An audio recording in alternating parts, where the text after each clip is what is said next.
Welcome to Equinox, where Rob and I are striking the balance between the light and the dark. This is episode 59. My name is Joseph Darnell, and I'm joined by the Dr. Robert Carter. Hello, Rob. Hey, Joe. How you doing?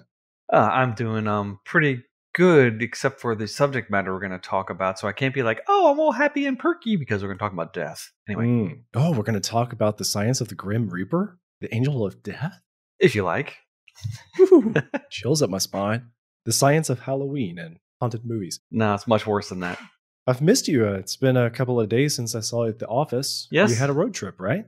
No, actually, I've just been working half days from home this week. A little special treat. Cool. Yep, no road trips yet. My first one is in August, going up to the Finger Lakes region of New York for Pastors Conference and Homeschool Conference. And then the schedule starts back again, and we shall be traveling a lot. My new manager has been out of the office for traveling this past weekend, and he had a couple of days off because he was working on the weekend. So I haven't really had a chance to really work with my manager yet. I'm looking forward to the time when I can. Huh. And then my old manager, and I guess he was your old manager too, maybe not, the COO of the business, he is now on the board. So you heard it from me. Well, cool. And this is the person who moved to California. That's right. All right, yeah, so we're talking about the same person. Yes, I miss him a lot. But this is Equinox. This is not a product of the ministry. No. You had an interesting story in here that I wanted to get your take on because this is something that comes up every year with new smartphones. And that is that, Rob, we don't care for the camera bumps on the back of our phones. That's right. And this article really piques my interest. What is this about? Well, I don't quite understand it fully. And if people click on the link, they'll be treated to what sounds like a press release more than a scientific explanation. But basically what these people have done is they've made a metamaterial that bends light differently than glass. And they can morph it such that you can take a large lens and replace it with a thin metamaterial. And they're calling it a space plate and say something in the size of a smartphone camera. Yeah. This is really interesting. I love this concept. Yeah, I hope it works. I hope it's got good clarity and stuff like that. But right now, every lens system, you need two lenses, and there's always a space in between them. And they get rid of that space. And they might even get rid of a lens or two. So they can take the entire optical system that, we've been working on this for hundreds of years, figuring out how to make microscopes and cameras and telescopes better. And all of a sudden, bam, a new material that no one ever has seen before comes on the scene. And cameras might get a lot smaller and a lot lighter. So the idea is that the space plate isn't any larger per se than a lens itself in the camera on the phone. So if you can change the space plate's properties, then you don't need a telescopic lens. So that the glass element moves farther from the camera sensor. And so by manipulating the space plate, it's as though the lens were at a greater distance from the sensor, even when it's not. Yes. In one sense, it would be sort of like putting water between the two lenses. Yeah, that's a good way to think of it. So instead of going from air to a lens to air to a lens to your eyeball or to a photo detector, it would go from air to a lens to water to a lens. But it's not really like that. Yeah, it's an example of the kind of tech that you think shouldn't be possible. Yes. Right until the moment that it becomes possible. And then all of a sudden it's like, oh, well, of course. And this is just something that exists in the world now. Yeah, it's not air to glass to water to glass because water only has one refractive index. This material, they tweak the refractive index somehow, depending upon where you are in the material or something like that. And it's just a fascinating idea. And it's just really, I can imagine, a 3-foot, a 15-foot diameter metamaterial space plate instead of... Oh, that'd be awesome. Like the Palomar Observatory. Yeah. Because what is limiting observatories, you just can't pour pieces of glass bigger than they currently pour them. And so they now make them out of honeycomb shapes. Yeah. And things like that. But they just might be able to put this weird stuff down and kind of morph it so that they can focus light in weird new ways and make awesome telescopes. Very cool story. What's really funny is that microscope technology, it hasn't improved dramatically since the 1800s. Oh, of course. Even Charles Darwin was able to see cytoplasmic streaming.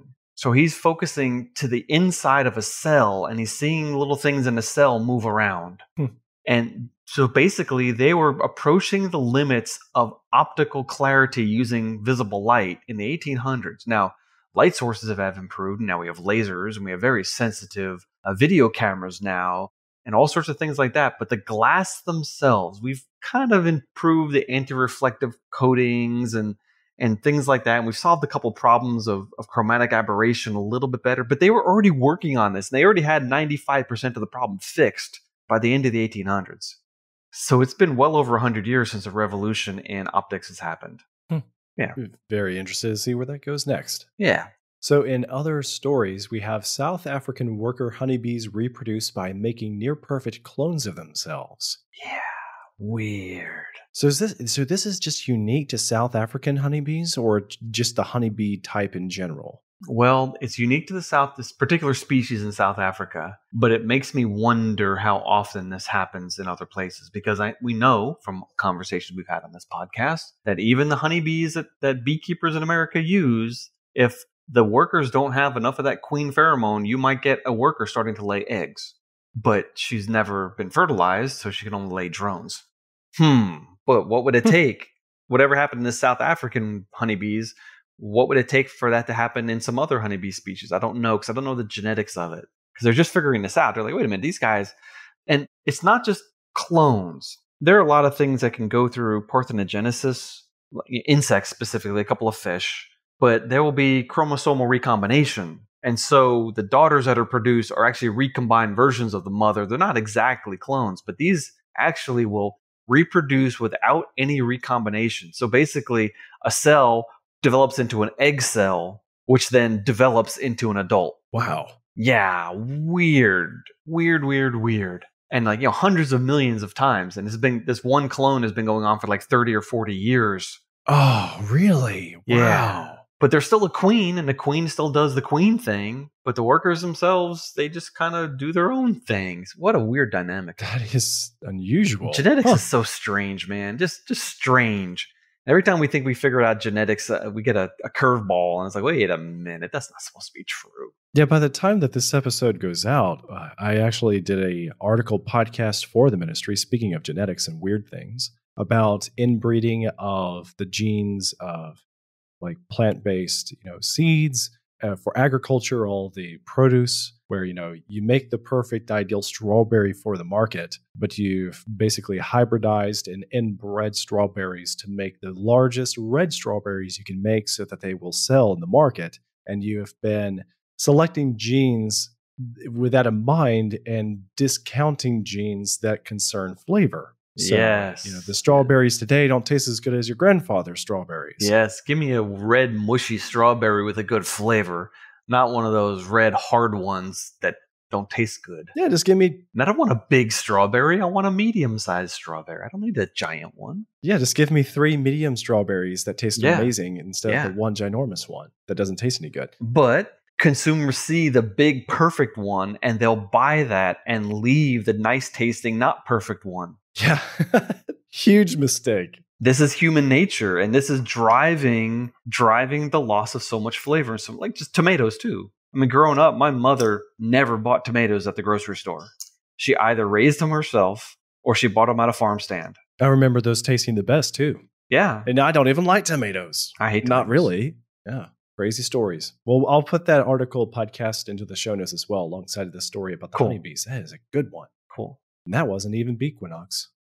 Giant arc stretching 3.3 billion light years across the cosmos shouldn't exist. What?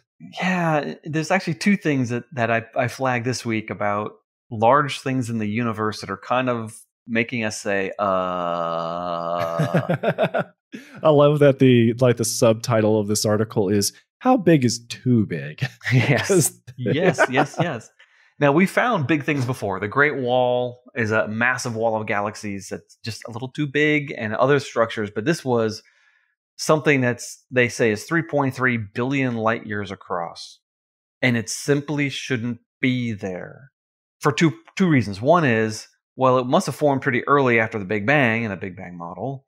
And they didn't have 3.3 billion years for gravity to accumulate a structure like that because it's all gravitationally linked. And second, and here's the kicker, it violates the Copernican principle. Whoa. Which is one of the fundamental assumptions under the Big Bang. And that is there's no special place in the universe. It doesn't matter where you go in the universe. It pretty much all looks the same on a large scale. So galaxies should be spread out pretty much evenly. Even if there's clusters of galaxies, they shouldn't be clusters of clusters of clusters. There shouldn't be 3.3 billion light year clusters of galaxies, because that means that there's significant other places where there's nothing. It's too lumpy. We're not supposed to have a lumpy universe. That changes the way the whole Big Bang model works, and it would change the lumpiness and the cosmic background microwave radiation that you would see. It changes all these things, and it's not supposed to be there. Yeah, it says in the livescience.com article, the epic arrangement called the Giant Arc consists of galaxies, galactic clusters, and lots of gas and dust. It is located 9.2 billion light years away and stretches across roughly a 15th of the observable universe. That's a pretty good percentage. A 15th, yeah. I think what's 15 is 60, 360, say 15, 30, 60, that's 4. What is that? 1/24th of the whole entire sky? Yeah, no, it's 1/15th of the whole sky, but I don't know. I can't do the math in my head while I'm talking, even though the math is easy. I flipped something over upside down. Anyway, it's a large piece of the sky. If you think of the sky as a circle, it covers a 15th of the circle. Yeah. It's just too much. They go on to say, some research has suggested that structures should reach a certain size and then be unable to get larger. Instead, we just keep finding these bigger and bigger structures. Yeah. That is awesome. When you realize that the Big Bang is based upon assumption, the assumptions might be valid, but it's based upon assumption. Wait a second.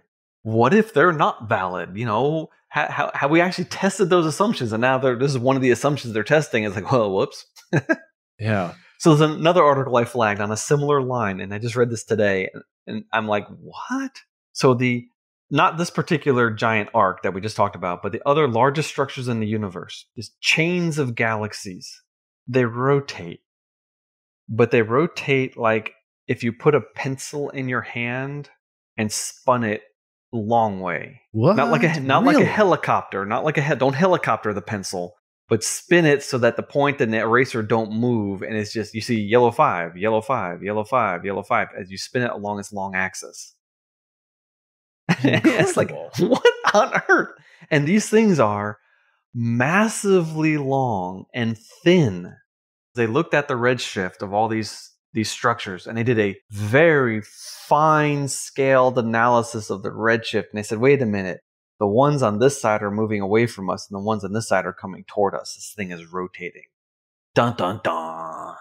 So again, another violation of some of the basic Big Bang assumptions, and a really cool result. And it took supercomputers to do this. No one ever would have noticed this by eye. Wow. But what? It rotated? I remember once I asked a physicist, I said, I know that the moon goes around the Earth goes around the sun goes around the galaxy, and the galaxy goes around the local galaxy. I said, is the entire universe rotating? And he looked at me and he said, that's a great question. People have debated that. We can't tell. So what do you mean you can't tell? He goes, we only have the light coming to us from where our object was when it released the light. We don't know if that object's moving or not. Oh. Right. Wow. So the universe could literally have these large-scale structures that we cannot detect. But this is one particular one we did detect, and it's just really, really slick. There's actually another thing I just remembered that I came across this week. Mm-hmm. Another violation of a basic assumption, and that is one of the biggest basic assumptions of molecular biology. Oh. And that is that DNA is turned into RNA, which is turned into protein. Wait, that's a pretty important foundational principle right there you're threatening. It's called the central dogma of molecular biology. DNA is turned into RNA, which is turned into protein. And what they just realized is there's a polymerase that we've known about for a long time. And we also know there's these things called reverse transcriptase that will take RNA and change it into DNA. We've known that for a long time. But this one particular polymerase is better at it than reverse transcriptase. It takes RNA and turns it into DNA. Wow. That is not supposed to be true. Okay. I mean, what if you have an RNA virus that you get infected by? Oh, well, maybe you can turn it into DNA and store it in your nucleus. Or what if, as RNA is being produced in your body and different RNAs are produced under different conditions, well, what if that RNA is reverse transcribed into DNA and restored again? That means you're changing your genome. Dude. You're not supposed to be able to do that. And so No. it raises a fantastic number of questions. And I don't know where this is going to go. It might be, oh, yeah, it happens, but really rarely. Or it might be like, oh, the whole central dogma needs to be thrown out because we were totally wrong. We'll see. Interesting story. Well, I'm not expecting a revolution. And if it is, I'm expecting people to drag their feet. Yeah. But who knows? This might have changed something in some dramatic way. Yeah, that's amazing. Yeah. Man, already we've gotten our money's worth, Rob. That was incredible. These stories were some of the best. So everything we thought we knew was true, isn't. Yet again, people. So I don't know why. I am an iconoclast. I love destroying scientific theories. I rejoice in the ones that are solid. I mean, you know me. After all this time of talking, I'm like, this is great. This is so cool. But the ones that need to die, I love killing them. Well, the other thing I've noticed about what you're passionate about, you really are frustrated when you feel like you get to the bottom of the barrel of what's to be discovered in a field of science. And you want to discover, oh, wait, no, there's more. Reach farther down and into the well for science. Well, you know, there were people in the late 1800s saying that there's nothing left to be discovered. What did they know? A lot of people. This was a topic of conversation. They had no idea. But see, what happened was all of the major fields had been laid down. All the major scientific laws, most of the major discoveries, except maybe radioactivity, which was discovered in the late 1800s. But, you know, those sorts of things, the big picture was there. What they didn't realize was how all the details that were going to be filled in over time, incrementally, little discovery here, little discovery here, little discovery there, how they're going to add together to make things like cell phones and computers and medicine. And then some radical new discoveries like some of the things we just talked about that no one expected. So I'm glad I wasn't a prophet in the late 1800s. I don't think I would have predicted anything. The guys in the 1950s, though, sci-fi writers, they got everything right except for aliens. I mean, ray guns and spaceships and, I mean, you name computers, you name it, communicators. They had it right. It's just the alien part was wrong. That's impressive. But the 1950s were before we got laser guns and lightsabers. So yeah, we're good. Okay. Mm-hmm. That is a great appetizer for all the things we're going to get into for the main topic. I hope so. And part of this discussion we already had was on purpose because what we thought we knew about the Black Death, most of it's wrong. And most of the things you think you know that you learned in school probably aren't right. Mm-hmm. And when we talk about when we actually figured out what was happening, you'd be like, what? It was that late? So, all right, let's go. Okay. So this week's topic is the Black Death, or the plague. Yes, the plague. You have to say it like that with a gravelly voice. The plague. The plague. Well, take us back to the beginning. Why did the Black Plague happen, or when did it start, and how did we take notice? Okay, that's not an easy question to answer. That's the weirdness of history, is that not everything used to be recorded. Nobody has climate change data in the 1300s. Actually, we do. Oh. Okay, that's just climate change data. Some people think that the Little Ice Age might have been triggered by the massive die-off of humanity in the 1300s. Oh, wow. I don't think that's true, but wow. Hey, you know, if you reduce the world population by half or a third, that's going to have an ecological effect. I mean, reforestation happened on a massive scale across Europe because you had half the number of people. Wow. Yeah. And all sorts of weird things. Okay, we had this thing we now call it the Black Death. They didn't call it that. They called it all sorts of different things, but the Black Death is a late invention, but it's kind of something we are familiar with. So we can use the phrase the Black Death. We also call it the plague. and pick a country and pick an acronym or a nickname, and there's probably a dozen different things that they called it. But put yourself in this position, right? You're in 1300s. You know that there's rumors of some really bad malady out there. Which wouldn't be the first time. Oh, no, man. People got sick and died all the time. And you had smallpox, all sorts of things that were still floating around. And, you had outbreaks. And then you had, food poisoning on mass scales and things like that. And things are just uncontrollable.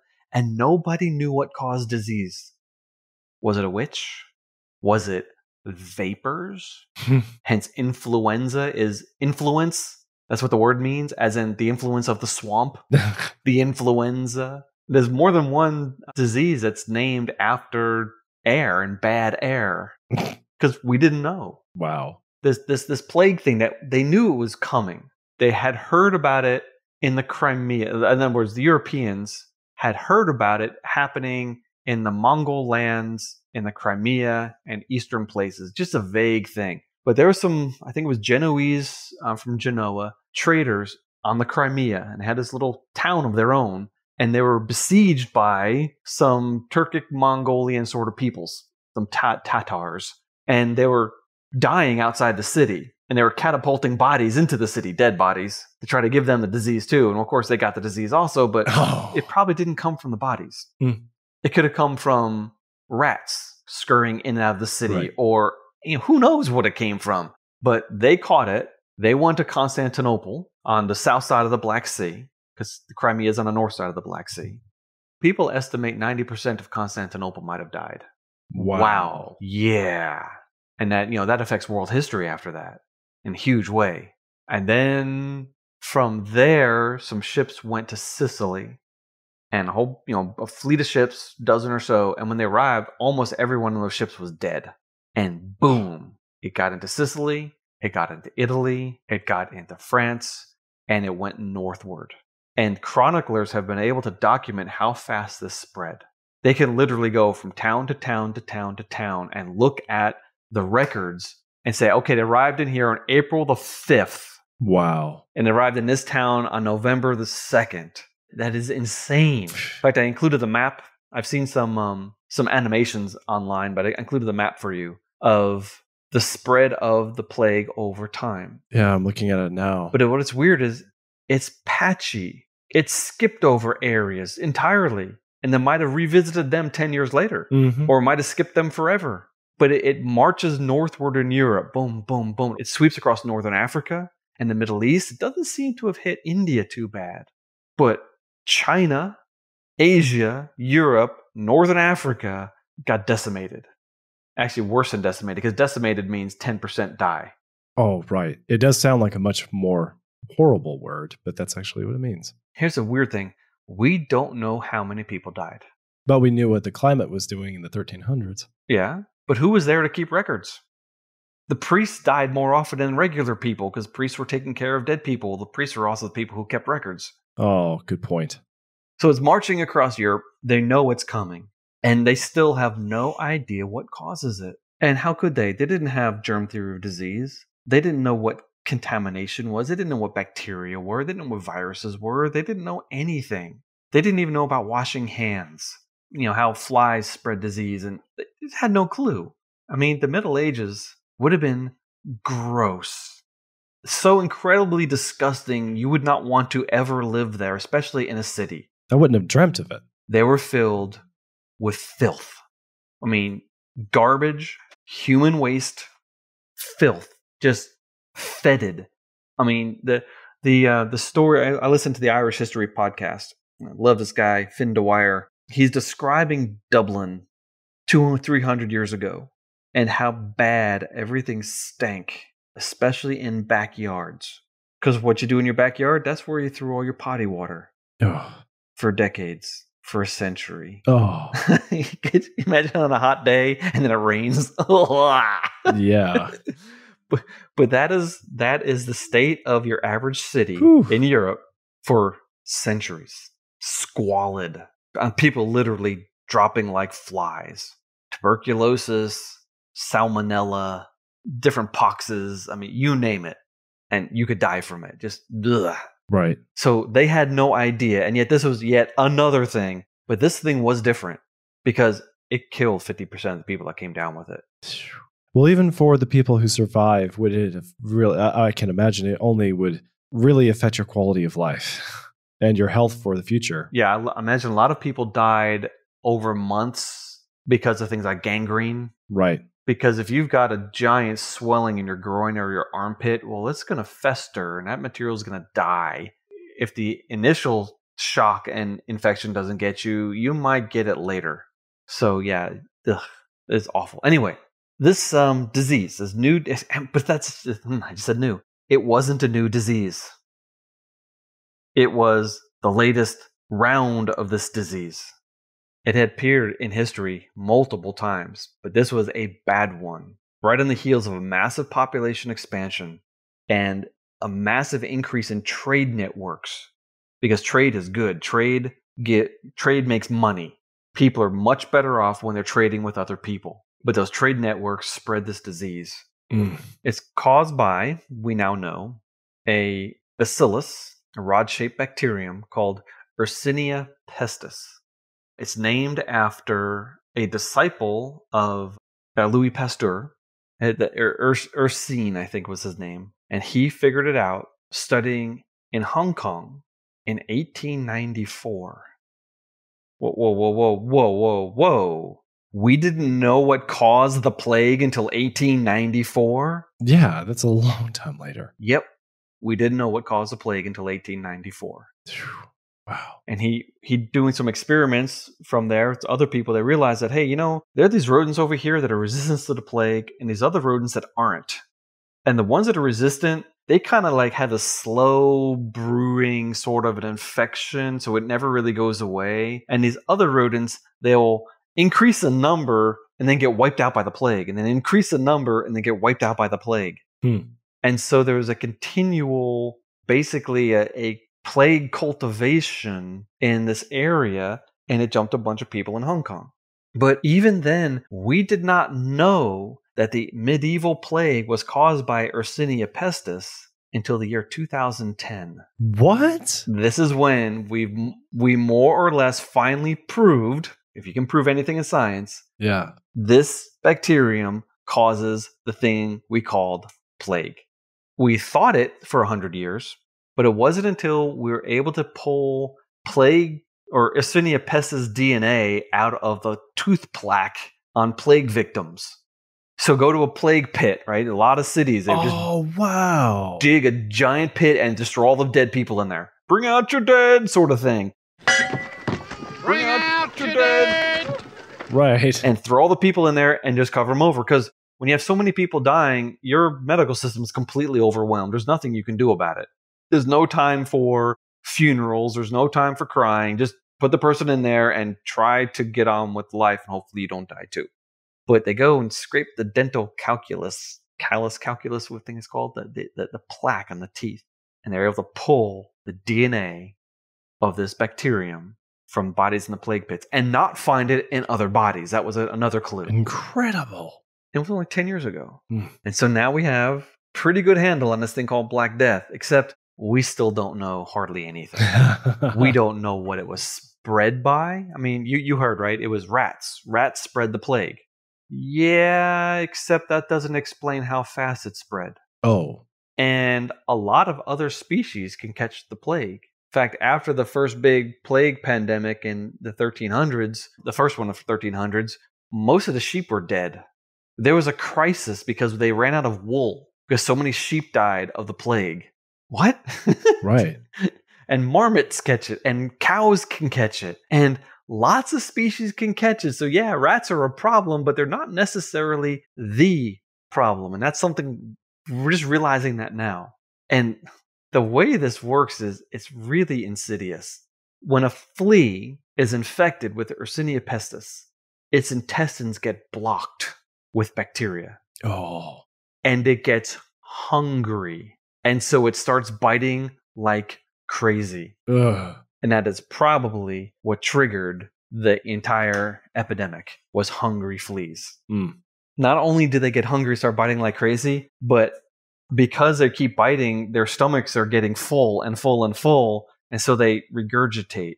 Oh, And that mixes the bacteria into whatever they're biting. yeah. And so it's insidious. It's like zombie fleas almost. Wow. But also, lice can spread the plague, apparently. You said lice? Lice. Yeah. Most people had lice. Fighting these things, no one conquered lice until they invented DDT, essentially. Everyone had lice to some degree. And it was a constant thing, and you had to constantly, clean and wash and comb, et cetera, et cetera. There's no way to get rid of them. We had no method of getting rid of them, only keeping them under control, sort of. Between the fleas and the lice and the rats, et cetera, et cetera. What? 100 million people died in Europe? 200 million people? We don't know. Was it 30% of the population? Was it 60% of the population? We don't know. But entire towns were wiped out. Right. And a lot of towns, like most of the little teeny towns, gone. No longer in existence. And there was an unbelievable shifting of land ownership. After all these people died, the survivors inherited land that they never thought they were going to inherit. Like, woohoo, we got land. Land got cheap because there's fewer people. But because there's fewer people, wages went up. You said their body weight went up? No, wages. Wages. They were getting paid more for their effort, and land was cheaper. I mean, this is a fantastic, fantastic event for the average person. It destroyed the old economic system of feudalism. Wow. Yeah. Good for them, I guess. But May 1347, it hits Constantinople. October of 1347 hits Sicily. June of 1348, it hits England. That's how fast it spread. 1353 is finally getting up into central Russia.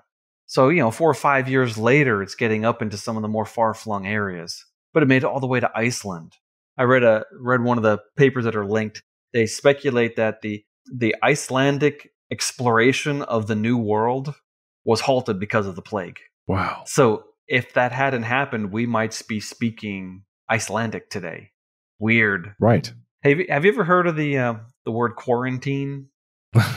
Just maybe once or twice. Okay. That means 40 days. That's how long a ship, when it came into one of these medieval ports, would be held up in port. 40 days you'd be sitting on that ship to make sure that no one on that ship had the plague. It was 30 days when they started, and they bumped it up to 40 days. In fact, a lot of the, you're talking about Venice, Messina, Marseille, Genoa, Naples, Rome, a lot of these really important trading centers were wiped out and never rose to prominence again. Except the Renaissance started, and people debate what started the Renaissance. Oh, it was the plague. It wasn't the plague. It was the influx of Greek scholars during, fleeing the plague and blah, blah, blah. Who knows? I'll let people argue about that. But the Renaissance kicked in after the plague years. Except the plague never ended.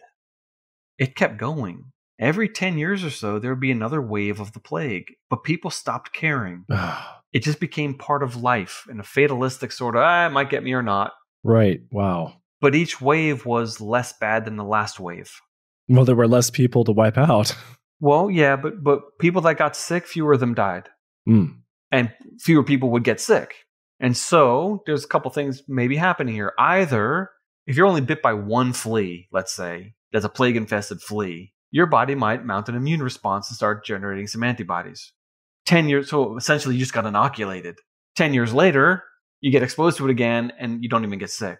Or maybe you're one of the 50% of the people that recovered from it. Okay. So there might be antibodies in the population. Or it might be that the plague bacterium is getting weaker because of mutation accumulation. I don't know. That's a very interesting thought. Maybe a little bit of all the above, too. Yeah, I think it's a combination of all these things, which makes the science of epidemiology very difficult because things are really complicated. So in 1722, a famous author named Daniel Defoe, who wrote the book Robinson Crusoe, which is an amazing book, a Christian book. I mean, just a fantastic book of this guy who basically comes to faith, to real faith, because of his struggles being marooned on a deserted island. But he also wrote a book called A Journal of the Plague Year.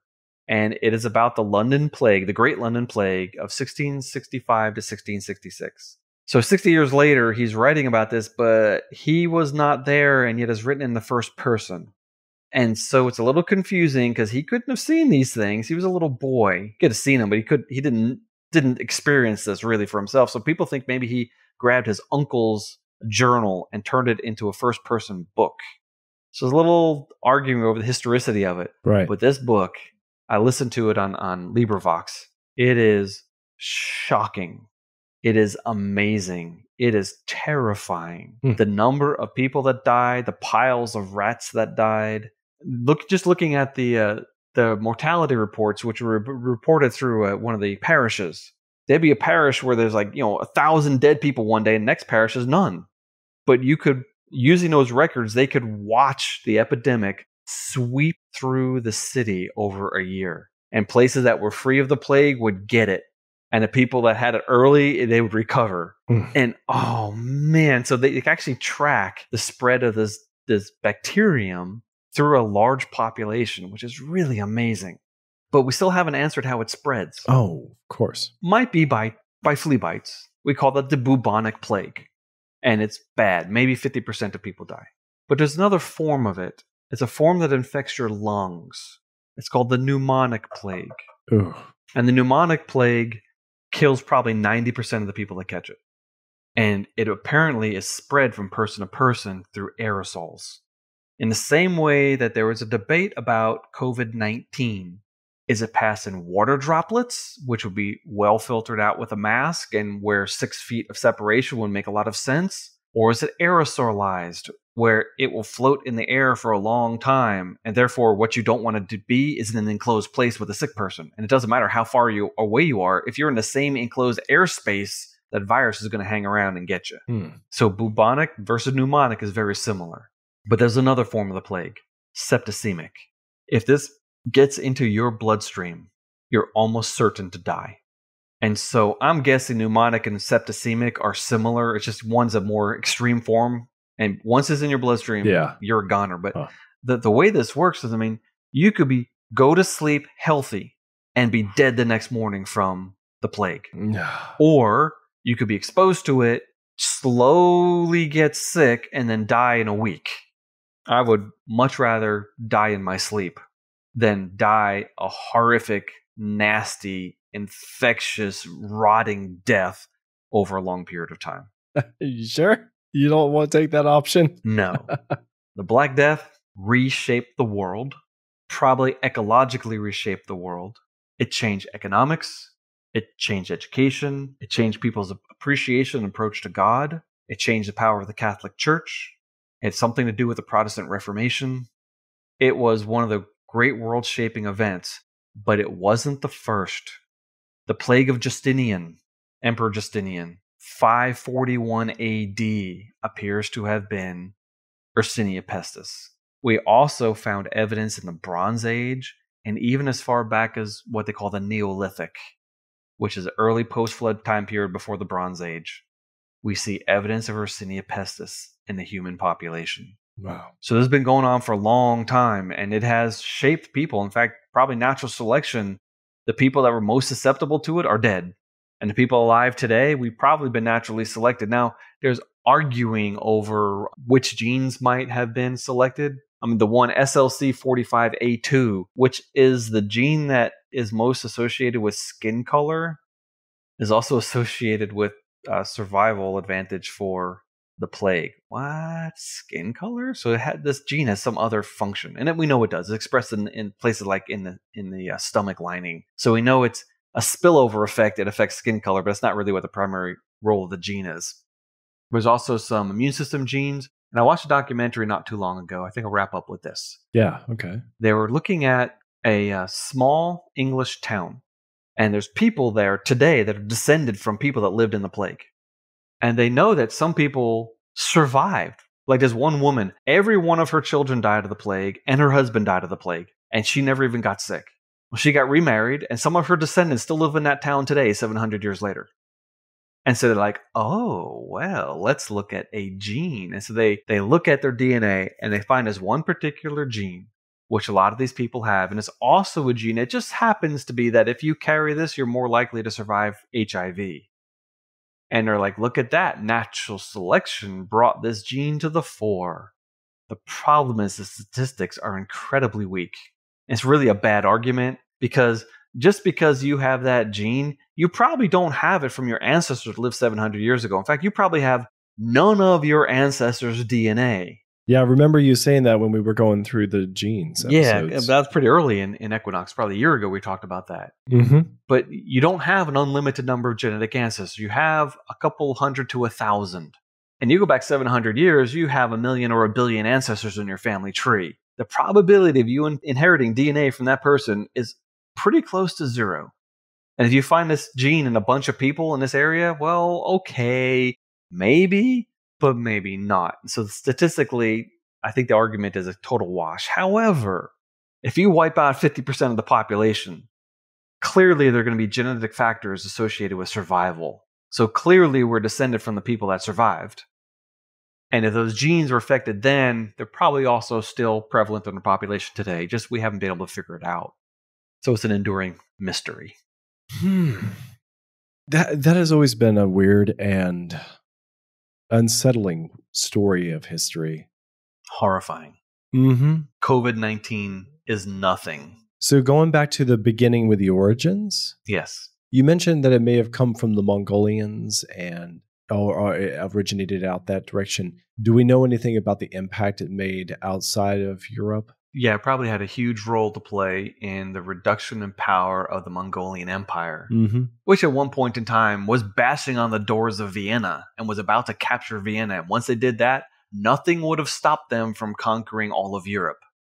But then sometime later, we have this thing called plague. It also went eastward into China, so it doesn't look like it started in China.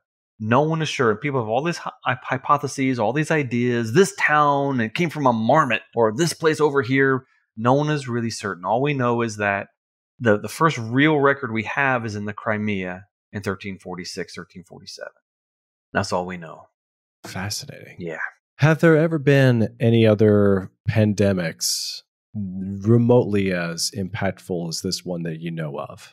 Anything predating Christ? Anything between Christ and the bubonic plague? I would say yes, but I would also say they're probably more localized. It was the trading networks that allowed this to spread across the known world. Yeah. And in ancient times, yeah, there were trading networks, but they were slow.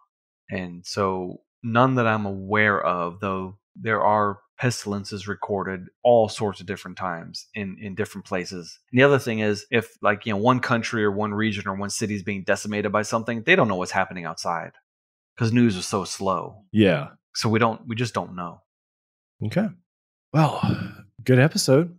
Not nearly as exciting or as thrilling as something like the depths of space and clusters of galaxies, but I'll take it. Well, until next time. But see, the nerd in me actually exults in this massive wave of death. It's not exciting, but it's fascinating and interesting. Yeah, totally. And it tells us about the human condition. Anytime you're studying the human condition, that's something to study because it's just like, put yourself in those shoes and imagine what it was like. Those sorts of questions. How would you have behaved? Right. Would you have burned 2,000 Jews like they did in one particular city? 2,000 because they blame them on the plague. What kind of a human would you have been? That's the question. I love asking questions like that. Interesting point.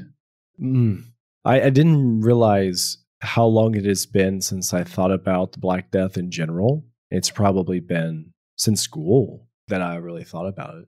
Do you know of anything? I know this is getting into the weeds here, and I don't want to spend a whole lot of time on it, but do you know anything that would explain werewolfism or something like that, where people have a reaction and rabies, foam at the mouth and go crazy? And has there anything been able to explain weird conditions, medical conditions throughout the Middle Ages that would explain a lot of the weird stories? There has been a particular gene associated with at high enough frequency, people in Romania, where some people think that the vampire legend comes from. It's just a iron processing problem that makes people crave iron-rich foods, bloody meat, not things like that. Yeah. And it causes their gums to recede and their lips to pull back.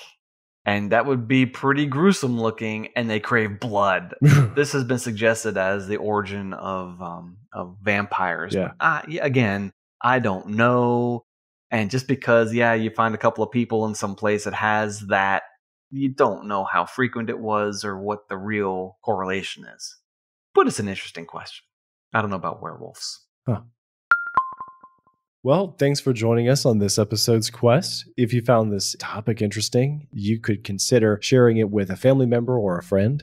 This episode's links and show notes are available in most podcast players with the show, but you can also find them at nightowl.fm/equinox/59. And if you want to get Equinox Plus, that is our bonus episodes feed for the members. It is available from Patreon, so you can get a link to that page where you can sign up in the show notes as well. And you should also check out Dr. Robert Carter's other project, Biblical Genetics. Biblical Genetics is also available on Facebook and YouTube, where you can watch the videos and you can jump into the comments. And if you want to find me, I'm at JCS Darnell on Twitter, or take a listen to my other podcast, Hi-Fi, which is available at nightowl.fm/hi-fi. Until next time, goodbye, Rob. Goodbye, Joe. You've been listening to Equinox.